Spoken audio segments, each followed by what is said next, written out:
오늘은 목사님들이 전하는 설교 메시지 중에서 간혹 실수하는 두 가지 케이스를 한번 생각해 보도록 하겠습니다. 첫 번째는 두 랩돈 과부의 헌금에 관한 설교입니다. 누가복음 21장 1절에서 4절 이렇게 기록되어 있습니다. 예수께서 눈을 들어 부자들이 헌금함에 헌금 넣는 것을 보시고 또 어떤 가난한 과부가 두 랩돈 넣는 것을 보시고 이르시되 내가 참으로 너에게 말하노니 이 가난한 과부가 다른 모든 사람보다 많이 넣었도다. 저들은 그 풍족한 중에서 헌금을 넣거니와 이 과부는 그 가난한 중에서 자기가 가지고 있는 생활비 전부를 넣느니라 하시니라. 이 본문을 통해서 보통 설교자들이 어떤 메시지를 전하고 있는지를 한번 생각해 보도록 하겠습니다. 일반적으로 전하는 이 본문에 대한 메시지는 이렇습니다. 부자가 많은 돈을 헌금하는 것은 당연하지만 이 가난한 과부의 경우에는 그렇지 않다. 이 과부가 헌금한 두 랩돈은 비록 그 금액은 미미하지만 하나님이 보시기에는 그 재산 전부를 헌금한 것과 같다. 따라서 과부의 헌금 행위 자체가 너무나 귀한 것이다. 그러므로 우리는 어렵고 고통스러운 삶의 정황 속에서도 헌금 많은 믿음으로 정성껏 최선을 다해서 해야 한다. 그것이 하나님을 기쁘시게 만들기 때문이다. 보통 이렇게 전하는 경우가 많을 것입니다. 그러나 누가가 기록한 본문의 문맥과 전체적인 구조를 보면 이러한 메시지가 결코 성경적인 메시지가 아님을 알 수가 있습니다. 전후 문맥의 간단한 그 구조를 보면은 이렇게 말씀드릴 수가 있죠. 누가복음 20장 45절부터 47절에는 서기관들을 조심하라 하는 예수님의 당부 말씀이 기록되어 있고 그 뒤를 이어서 바로 누가복음 21장 1절부터 4절까지 과부의 헌금에 대한 기사가 따라오고 그 다음에 5절부터 28절에 예루살렘 파괴에 대한 예고 말씀이 기록되어 있습니다. 전 문맥인 누가복음 20장 47절은 바리새인 출신의 서기관들이 잘못된 율법적 가르침을 통해 과부들의 재산인 가옥들을 부당하게 삼키고 있음을 예수께서 날카롭게 고발하시는 장면입니다. 예수께서 이렇게 말씀하시죠. 그들은 과부의 가산을 삼키며 외식으로 길게 기도하니 그들이 더 엄중한 심판을 받으리라 하시니라. 그리고 이 오늘 본문 헌금 본문은 이러한 과부의 가산을 어떻게 구체적으로 삼키고 있는지에 대한 실제적인 그 당시에 있었던 사건을 예화로 들고 있습니다. 가난한 과부의 두 랩돈조차 강요하여 하나님의 성전에 헌금토록 만들므로 인해서 그 결과적으로 과부가 생활의 위험에까지 떨어지는 무슨 죄를 짓고 있음을 예수께서 지적하시는 내용인 것입니다. 그리고 뒤따라오는 본문인 누가복음 21장의 예루살렘 심판 사건을 기록함으로써 누가복음의 저자인 누가는 누가복음 11장 37절 이후에 계속해서 기록된 그 바리새인들의 회칠한 무덤 같은 그 죄악으로 인해 그들이 우상화했던 예루살렘 성전까지 궁극적으로 하나님의 종말론적인 심판을 받을 수밖에 없음을 기록하고 있습니다. 따라서 과부의 두 랩돈 헌금 기사는 스스로 자원해서 하나님께 헌금해야 할 그 귀한 헌금의 행위가 바리새인들이 예루살렘 성전을 유지하기 위한 부당한 종교적 착취의 행위로 변질되었음을 고발하는 비판적인 내용인 것입니다.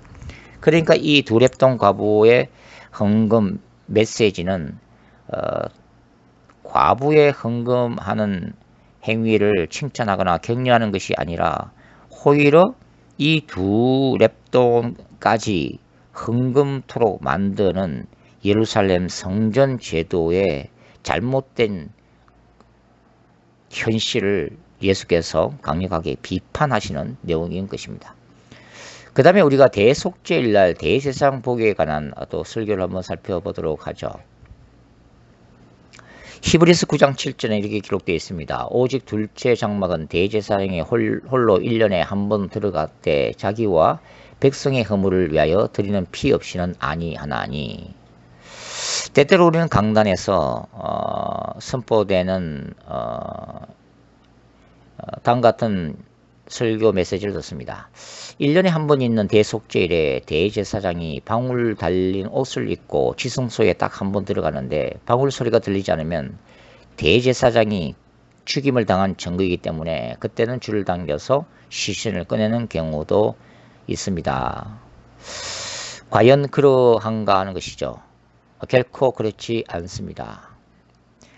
대제사장은 대속죄일날 결코 방울이 달린 화려한 의복을 착용하지 않기 때문입니다. 대제사장의 가장 중요한 직무는 7월 10일인 대속죄일에 이스라엘 전체의 죄를 속하기 위해 그리고 인간의 죄로 오염된 성막 전체를 정결케 하기 위해 지성소에 들어가서 법궤의 뚜껑인 속죄소 또는 시언자에 수송아지의 피를 뿌리곤 했습니다. 이때 대제사장은 평소에 입는 방울이 달린 화려한 대사장복을 벗게 됩니다. 그리고 한 사람의 죄인으로서 깨끗한 세마포옷으로 갈아입고 지성소에 들어가게 되는 것입니다. 레위기 16장 23절입니다. 대속죄일날인 이날 하루 통상적으로 대제사장은 모두 4번 정도 지성소에 들어가게 됩니다. 주스가들조차 위 본문에 한 번이라는 딱 한 번을 지성소에 1회만 들어가는 것으로 해석하는 경우도 있지만 결코 그렇지 않습니다. 한 번이라는 번역보다는 차라리 하루라고 번역하는 것이 좋으리라고 생각됩니다. 대제사장은 이날 먼저 검향로를 가지고 지성소에 들어가서 법궤 앞에서 향을 피우게 됩니다. 속죄소와 대제사장 사이를 분향한 연기로 가리워야만 죽임을 면할 수 있기 때문이죠. 이 향연은 히브리어 아나안으로 표현되며 그 뜻은 구름이라는 의미입니다. 이 단어는 시내산 정상에 하나님이 임재하셨을 때 죄인된 이스라엘과의 하나님 사이를 가로막았던 바로 그 빽빽한 구름에 해당합니다. 출애굽기 24장 15절이죠. 따라서 구름은 하나님의 영광스러운 임재를 상징하는 동시에 인간이 하나님의 영광 얼굴을 직접 대면했을 때 죽임을 당하기 때문에 그것을 방지하고자 했던 하나님의 은혜로운 수단이기도 했습니다. 그러나 장차 예수 그리스도께서 재림하실 때는 상황이 다르죠. 모든 민족이 공개적으로 그분의 모습을 볼 수 있는 가운데 능력과 영광이 구름과 함께 예수님은 다시 오실 것입니다. 두 번째 대제사장이 들어가는 것은 대제사장 자신의 죄를 위해 수송아지의 피를 가지고 지성소로 들어가는 경우입니다. 이때 속죄소 위에 손가락으로 그 수송아지의 피를 7번 뿌려야만 했습니다. 그리고 세 번째는 이스라엘 백성 전체의 죄를 용서받기 위해 속죄제로 바쳐진 수염소의 피를 가지고 들어가게 되고 마지막은 지성소에 들어가서 마무리를 하고 나오는 것입니다. 따라서 이날에는 이스라엘 전체 죄를 위해 2마리의 수염소가 선택되는데 한 마리는 화목제물로 그 피가 법궤의 속죄소 위에 뿌려지고 다른 한 마리는 아사셀 염소가 되어 이스라엘의 모든 죄를 짊어지고 이스라엘 진중밖에 있는 광야로 보내져서 죽임을 당했습니다. 이와 같이 우리 주 예수께서도 자기 피로서 백성들을 그렇게 하시려고 성문 밖 골고다 언덕에서 십자가의 고난을 당한 것이죠. 히브리서 13장 12절 말씀입니다.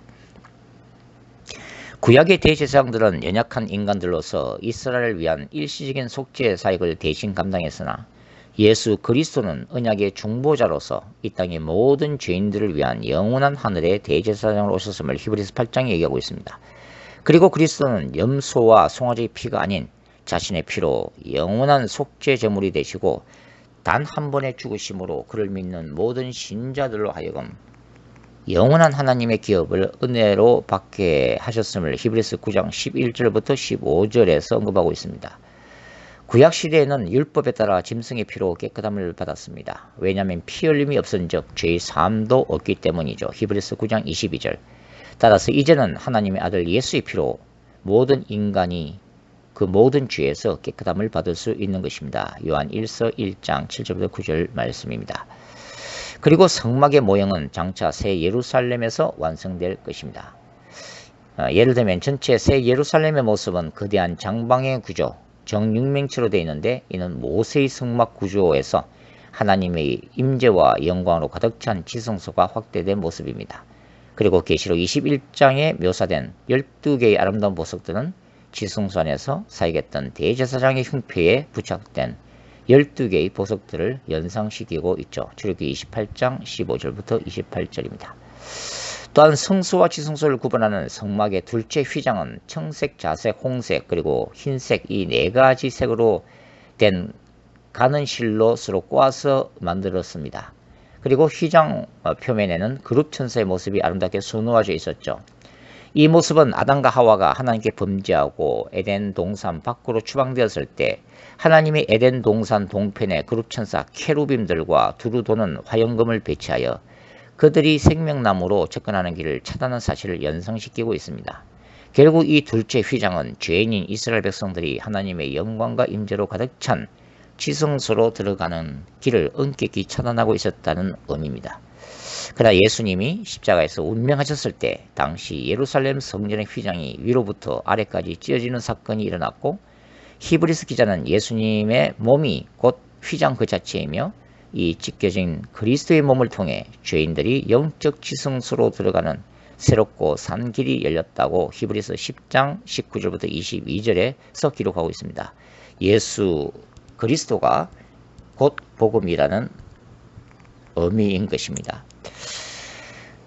설교자들이 성경 본문을 해석할 때에 해당 구절만 보면은 때때로 실수를 범할 수 있습니다.